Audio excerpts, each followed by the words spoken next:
Salamat TV documentary series. O ganiya kita karon sa HBR Convention Center para saksihan ang usa sa ato ang mga pinaka-highlight nga training sa atong mga staff karong tuiga. This training is entitled Effective Management with Credit Administration and Remedial Management. Og atong makita diri sa ato ang luyo kung unsa kadaghan ang mga staff nga ni apil sa ato ang training.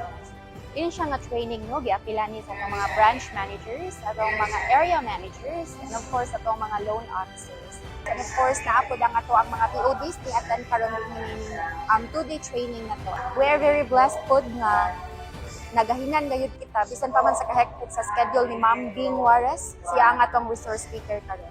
So, in a 2-day training po, ato ang i-find out kung unsa kadako ang tabang ani nga training para sa ato ang Lamak Multipurpose Cooperative.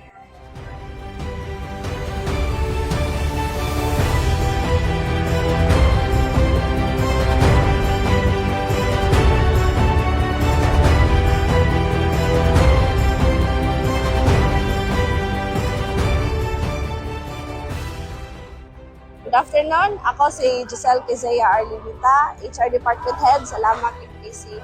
Karon atong gipahigayon ang training para sa ato ang mga fund officers, project assistants, loan recovery staffs, loan recovery officers, ug sa uban nato nga mga kaubanan sa financial division.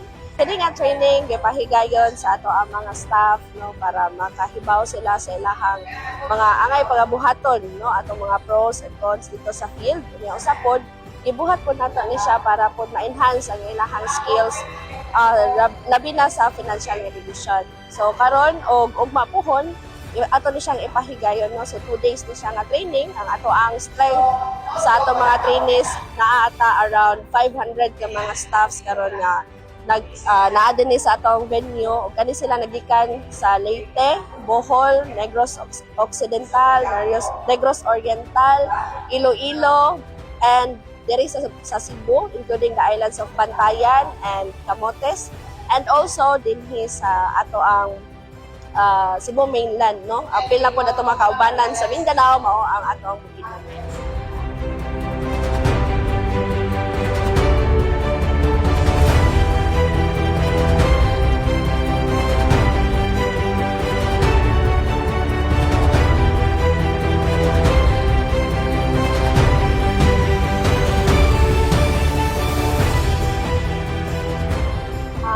Ako si Rogelyn Taperla from Don Carlos Branch, Area 9, Bukidnon. So far, first time pa nako dinhi karon nga naka-attend ani nga training. So excited mi nga medyo napulbaan pod and opportunity na pod siya para sa amua as bag-o pa gid siya. So sa co-op 2 years and 6 months na pod ko, then dili pa gid nako matugyad kung unsa gid ang mga policy gid as sa co-op gid. So, akong na-learn karon is about bitaw sa kanang hanay. Example ana is pag credit investigation before i-release ang loan.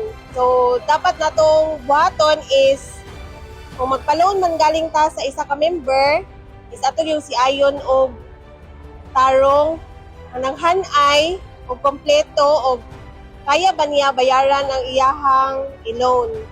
Kay kana siya, isa po na siya kapag secure sa savings, sa member o sa fund sa co-op.